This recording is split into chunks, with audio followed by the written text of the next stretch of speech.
ഇരുಳಲ್ಲಿ ಜ್ವರದಂತೆ ಕಾಡಿ ಈಗ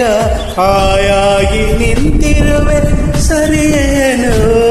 ಬೇಕಂತಲೇ ಮಾಡಿ ಏನೋ ನೋಡಿ ಇನ್ನೆಲ್ಲೋ ನೋಡುವ ಪರಿಯೇನು ಈ ಮಾಯೆಗೆ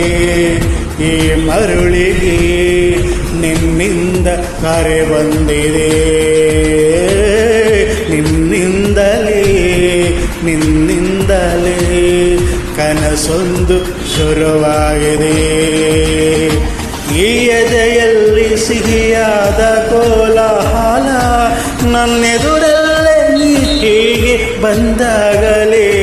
ನಿನ್ನ ತುಟಿಯಲ್ಲಿ ನಗುವಾದ ಆ ಹಂಬಲ ನಾನಿಂತಲ್ಲೇ ಹಾಳಾದೆ ನಿನ್ನಿಂದಲೇ